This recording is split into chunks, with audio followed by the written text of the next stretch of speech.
Hoje ela veio ali com um penteado todo diferente, toda menininha, doutora Emanuela Barros. Bom dia, amiga. Tudo bem? Bom dia, Oliveira, tudo bem? Isso aí se chama pressa, né? Ah, Quando não dá tempo da gente fazer uma escovinha, arrumar melhor, aí a gente prende o cabelo e fica ok. maravilhosa, Também, doutora Emanuela. apesar que essa semana, Oliveira, tem andado o cabelo preso porque estava muito calor. Hoje que deu uma refrescada, né? Você viu que queda de temperatura, né, nas últimas Nossa, horas? olha, por isso que a gente fica doente, né? Eu, por exemplo, que tenho problemas asmáticos e tal, a gente sofre muito, porque você está naquele calor absurdo de 40 graus e aí cai para 15, né? Não há corpo que resista, Não né? tem nem A gente está vendo, dúvida. parece que a gente vive as 4 estações do ano no dia. E foi o que os comentários hoje na inicial dos principais telejornais do país, que ontem nós vivemos essas 4 estações do ano, né, doutora Emanuela? Mas tá bom. Vamos aí, pelo menos o clima tá gostoso, tá agradável. Às 4h21 começa a primavera, a estação mais florida do ano, e assim a gente segue. Doutora Emanuela é advogada especialista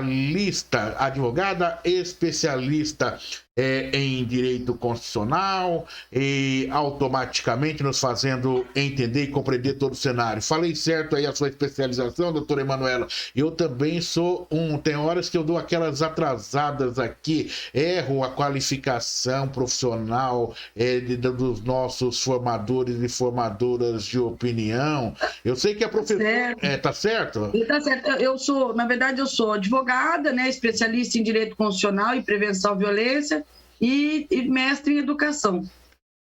Espera um pouquinho, esse título tem que entrar, doutora. Por que não? Ó, ela é humilde, viu? A verdade é o seguinte, que quem tem conhecimento, né, ele não fica propaganda. A gente descobre assim, nesses toques de caixa, né? A pessoa que tem, ela guarda muitas vezes aquilo dali, porque, como diz assim, ela se sente, ela não se sente confortável até, enfim, né, doutora Emanuela? Mas quando é provocado, automaticamente ela fala, como a doutora Emanuela falou para mim aqui, e a produção vai mudar seu título já. Tá bom, doutora Emanuela? Na verdade, o que a gente faz e faz com muito carinho, eu gosto muito desse título que você nos deu lá muito tempo atrás, que é o Formadores de Opinião, né? Só disso já me contempla demais. Mas é porque tem trabalho, né? Tem trabalho e é reconhecido. E é cidadã sorocabana. Vamos lá, doutora Emanuela. Muita alegria e orgulho. A Prefeitura de Sorocaba, em parceria com o governo do estado, anunciou ontem o início do cadastro social de famílias residentes em cerca de 450 imóveis que se encontram em situação informal no Jardim Humberto de Campos, zona oeste de Sorocaba. Esse é o passo inicial para que seja providenciada a tão aguardada regularização fundiária desses imóveis. A ação ela ocorre por meio do Programa Municipal Casa Digna Sorocaba, realizado pela Secretaria da Habitação e Regularização Fundiária, com recursos do Governo Estadual Cidade Legal, realizado pela Secretaria de Estado da Habitação. O objetivo é oferecer às famílias uma moradia digna e a tranquilidade da posse do lar, por meio da regularização fundiária. Eu estive no evento ontem, deputada Maria Lúcia Amari, prefeito Rodrigo Manga, Flávio Amari e a população ali presente, e a gente vê o quanto eles esperam, né, doutora Emanuela? A expectativa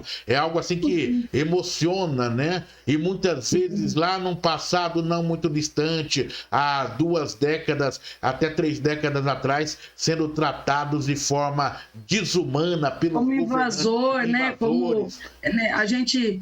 Você falou uma coisa muito interessante, né?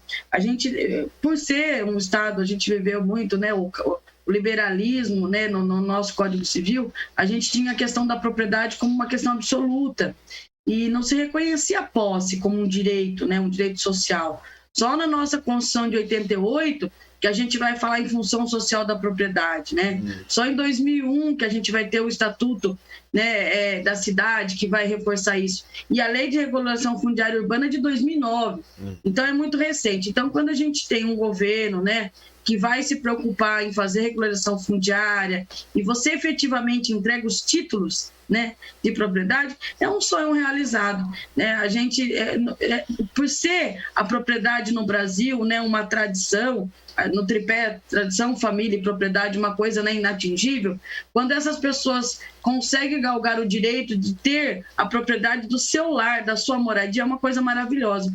É um trabalho lindo. Eu só tenho que agradecer a todos os agentes envolvidos. Aqui quero citar o meu amigo Eric Vieira, que está fazendo um trabalho muito, muito bom, técnico, né, à frente dessa secretaria no estado de São Paulo. Ele que é o responsável do estado inteiro pela regularização fundiária, né?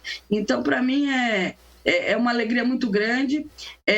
Tirando a questão política, que todo mundo agora quer aparecer, quer ser o pai da criança, né? Mas quero citar que lá atrás, tanto no Humberto de Campos, que está conseguindo, quanto lá no Júlio de Mesquita, quanto lá no Ipiranga, quanto na Vila Barão, antes de todo esse esforço político, houve aí um advogado e uma advogada que primeiro lutou pelo direito de moradia dessas pessoas. Né? Então, a gente precisa reconhecer a importância disso, avançar nesses trabalhos, né? E eu espero que muito num presente próximo, todos os bairros de Sorocaba que enfrentam o problema da inclusão fundiária possam aí ter essa felicidade que os moradores do Humberto de Campos tiveram ontem. Não tem nem dúvida, é um trabalho grandioso, né, doutora Emanuela? Como você disse, eu, por exemplo, a gente falava da sua trajetória, eu, quando tive o primeiro contato com a doutora Emanuela, ela estava, eu sempre gosto de isso, né? Ela estava justamente lutando em defesa de moradores né, em situação semelhante, se não me falha a memória, lá na Cruz de Ferro, né, doutora Emanuela, né? Naquela oportunidade, pessoas que também estavam em situação assim, não tinha o seu título, não sei como avançou ao longo dos anos essa questão. Agora, por outro lado, a gente falava de... É tão belo você ver como no dia de ontem a gente via ali no final da tarde as famílias esperando o seu título, porque agora foi um processo de início desse cadastro que vai começar. O Flávio... É o início, né? Já não é eles não estão recebendo o título, eles estão fazendo o cadastro para fazer todo o trabalho topográfico, né? Vai ter o cadastro social, aí vai ter a legitimação de posse e depois a titulação. É longo ainda, mas é o início. O Flávio Amari, que é o secretário estadual da habitação, ele disse que 2 ou 3 meses quer estar de volta aqui já para poder fazer a entrega. Então, eu creio que já esteja bem avançado nesses pontos, né, doutora Emanuela? Agora, a gente falava dessas famílias que são marginalizadas porque buscam um pedacinho de terra, né? E, entretanto, elas são marginalizadas porque elas são a base da pirâmide. Só que os senadores, deputados e até governadores, latifundiários por esse país afora, eles são tratados como os bambambam. E nós ainda pagamos as suas mordomias. Sabe que é latifundiário? Aquele que faz uso de terras públicas, de terras da União. A única diferença é que você pega uma tirinha de 5 por 20 e eles pegam uma terra ali, um lote de 1.000 alqueires, 10.000 alqueires. Essa é a diferença. Só que eles são senadores... Grandes estados de futebol, né? Exato. Eles são... Exato, doutora Maria. Eles são tratados como reis, né? E no caso aqui da pessoa que precisa de um espaço de terra para sua sobrevivência, muitas vezes é tratado como marginal. Mas o importante agora, doutora Emanuela, é como o governo do estado... Só colocar uma coisa rapidinho. Sim. Você falou uma palavra muito séria. Você sabe que marginal é usado muitas vezes para falar que é bandido, o cara que está à margem da sociedade. E marginal, na etimologia da palavra, vem lá da Grécia, né? Do sistema de classe. O marginal é aquele que não possui terras. Então você usou o termo muito correto. Doutora, obrigado aí por nos trazer à luz o conhecimento e a essência da palavra, né? É que quando a gente está com a verdade, doutora Emanuela, tudo se encaixa, né? Essa é a grande realidade. E o importante também, doutora Emanuela, eu acho que são trabalhos, né? Como você, lá na Cruz de Ferro e em tantas outras áreas, daí já foi até criticada muitas vezes nesse processo. Conheço a sua história, que não vem ao caso agora a gente né, voltar, mas só para termos de registro. Mas é um trabalho, começa com advogado, começa com um representante de bairro, da comunidade, que busca esse advogado, né? E chega. Agora, o importante também é que há um trabalho político, né? Que tem que se concretizar. E eu lembro do Flávio Amari, quando ele assume a Secretaria da Habitação do Estado, havia, apesar das pessoas que convivem ao seu lado, sempre viu o Flávio com muita seriedade, né? Mas havia uma desconfiança. Será que o Flávio, que é um empresário do setor imobiliário, está interessado com isso? Mas parece que entrou na veia do Flávio o seguinte: ontem eu via o seu discurso, você pegar o discurso, olha, uma questão é aquilo que é ou seja, o imobiliário, aquilo que é comercialmente legal. A outra questão para uma boa convivência é resolver esse problema que está aí. Ninguém vai chegar lá numa cidade como Sorocaba, num bairro, por exemplo, Vila Barão, e sair derrubando tudo, né? Numa grande extensão. O cenário hoje mudou. Nós temos que resolver. Se a gente conseguir resolver, nós vamos ter uma cidade com qualidade de vida. E foi muito disso que eu vi o Flávio ontem falando, não só em relação a Sorocaba, mas ao estado de São Paulo. E ali o empenho do Manga e de tantos outros. Então, a parte política também tudo é essencial. Vamos colocar assim, doutora? É fundamental. Uma caminha, né, a parte legal, a parte política, né, a parte social, tudo isso faz parte dessa engrenagem que a gente chama de regularização fundiária urbana, né? E eu fico muito feliz que a gente tem à frente, né, um sorocabano nessa pasta. Eu lembro aqui que foi quando o Flávio Amari tomou posse, eu tive a oportunidade de falar. E logo no começo a gente entrevistou e eu tinha essa impressão que ele ia fazer um bom trabalho, independente da questão ideológica, política, mas porque uma pessoa técnica, ele sabe a importância do direito da moradia. Ele sabe o quanto a regularização fundiária traz benefícios para o Estado, traz benefícios para a cidade, retira, né, aquele empobrecimento, porque uma pessoa que não tem casa, ela não tem cidadania, geralmente nesses locais não tem saneamento básico, acaba causando problemas de saúde, acaba causando mais gastos para o município. Então, é parte de uma engrenagem que, se você não conserta, tudo para. Então, eu fico muito feliz que a gente tenha comprometimento político para resolver questões tão importantes como essa. Falamos do Humberto de Campos. Em linhas gerais, qual é a realidade de Sorocaba em relação à questão fundiária? Olha, Sorocaba é uma das cidades do estado que mais tem problema ainda com bairros com regulação fundiária. Nós tivemos todo o estado de São Paulo, desde a década de 30, 40, né, que se estendeu até a década de 60, nós tivemos a discriminatória do Estado, quando você tem terra devoluta da União, do Estado e passa por município. E muitas cidades acabaram não fazendo essa titulação. Então, muitos bairros de Sorocaba, quase que em totalidade, têm problemas possessórios.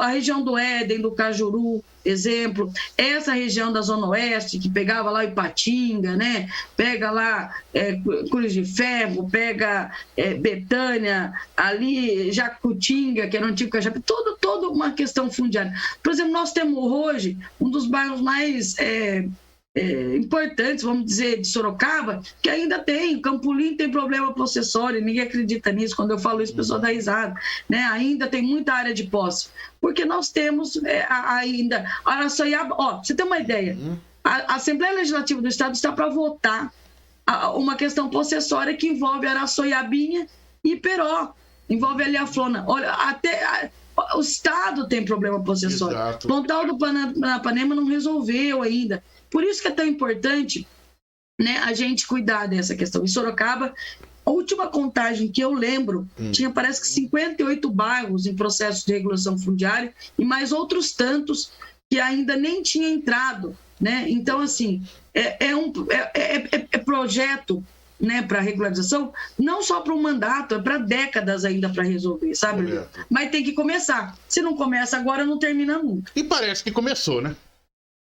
Eu acho que sim. Eu acho que uma coisa que hoje é importante, né, que quero fazer uma menção, eu acho que à frente da Secretaria hoje da Habitação do município, nós temos o Tiago da Guia, que é um funcionário de carreira, né, é um arquiteto urbanista, e é muito legal quando você tem à frente de pastas importantes, seja na saúde, na educação ou na questão da habitação, pessoas técnicas, né? Porque entende o problema e vai além da questão só política, partidária. Então, eu espero que isso seja tratado não só no governo Manga, como uma das questões mais importantes. Doutora Emanuela Barros, advogada e mestre em... Educação, pelo Fiscar. Educação pelo Fiscar, maravilha. Doutora Emanuela Barros, esse assunto aí eu não vou nem meter a cara nessa história, só vou perguntar rapidinho aqui para você que fala. A partir de segunda-feira será obrigatória a apresentação do comprovante de vacinação contra a Covid para ingressar os prédios do Tribunal de Justiça do Estado de São Paulo. Exemplo, o Fórum de Sorocaba, incluindo o Fórum de Sorocaba. A medida foi tomada ontem, aliás, na segunda-feira, e tornará pública, e se tornou pública ontem, dia 21. A determinação vale para todo o Estado de São Paulo. A medida afetará funcionários, membros do Ministério Público, defensores públicos e defensores estagiários de justiça, além de funcionários da Ordem dos Advogados do Brasil, OAB, e de empresas terceirizadas. Também há exigência para instituições bancárias, restaurantes e lanchonetes que estão instalados nos prédios do TJ. As mesmas regras da portaria se aplicam aos advogados, estagiários de direito inscritos na OAB, ao público em geral. A vacinação a ser comprovada corresponderá a pelo menos uma dose, observando o cronograma vacinal instituído pelos governos competentes. O ingresso de pessoas com contraindicação da vacina deverá ser comprovada mediante a apresentação de relatório médico.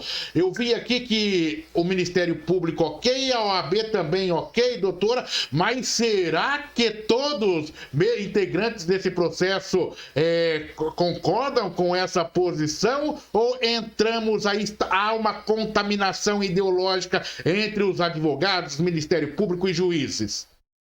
Olha, Oliveira, primeiro eu quero dizer que é extremamente acertada essa decisão do TJ, porque visa a incolumidade pública, visa ali a questão sanitária. Nós vivemos hoje numa pandemia, né? O coronavírus ainda mata pessoas, né? E a gente precisa, e já tem vacina. Então é natural que as pessoas queiram se vacinar para estar imunizadas e para não comprometer a saúde de outro. Então, eu acho isso extremamente acertado. Agora, eu não duvido que vai ter algum colega, né, da área do direito querendo judicializar essa questão, dizer que isso é inconstitucional, que tem o direito de ir e vir, né? São os negacionistas, né? São pessoas que, infelizmente, pensam em si e não pensam na coletividade, né? Coloca em risco ele e coloca em risco a população. O fórum é um local aberto, da qual a demanda é extremamente pungente, né? Você tem ali uma rotina de muitas pessoas que passam durante o dia, muitas vezes não dá para você estar ali o tempo inteiro com a máscara, você precisa tocar nos processos, né? Fazer as coisas. Então, assim, é uma questão de saúde, mas infelizmente eu vejo que alguns, né, colegas até vão questionar, e como já estão questionando, e eu acho isso uma falta de responsabilidade coletiva, né? É uma forma de você assinar um atestado, né, de individualismo. É mais ou menos o que o presidente Bolsonaro tem feito, né? E passando vergonha mundialmente, porque quem não é vacinado come na rua, quem não é vacinado às vezes não pode entrar em lugares específicos, e quem não está vacinado, acima de tudo, pode matar outra pessoa. E isso é muito triste. Doutora Emanuela Barros, prazer imenso falar contigo nessa edição do Repórter RMS News. Muito obrigado, um bom dia, até a próxima, doutora. Prazer é todo meu, né? Felicidades. E quem sabe a gente se encontra no fórum vacinado, porque graças a Deus nós já estamos imunizados, né, Oliveira? Não tem nem dúvida. Eu tomei a primeira, a segunda, a informação é que nos próximos dias, né? E daí... eu já tomei a primeira e a segunda e graças a Deus me sinto muito mais protegida. E se tiver o reforço, tomo o reforço também. Se tiver 10, eu tomo. Vai em frente, tá bom? É isso aí, querido. Obrigado. Semana abençoada. A Anvisa aprovou, né? O governo liberou, ou seja, através do Ministério da Saúde, estando liberado, né, doutora Emanuela? Não tem aquele ditado lá que juízo, sopa de canja de galinha, e agora a gente fala em vacina, não faz mal para ninguém. Isso, até se precisar beber alguma coisa, a gente bebe também. Se vai passar para evitar, né, e zelar pelo coletivo, a gente faz tudo. Depois que você perdeu 2 familiares dentro do teu núcleo próximo, após você ter perdido amigos assim, que cada dia era 3, 4, e você fala, o que está acontecendo? O próximo sou eu, né? Cabeça no lugar. Vamos em frente, doutora. Obrigado, um bom dia.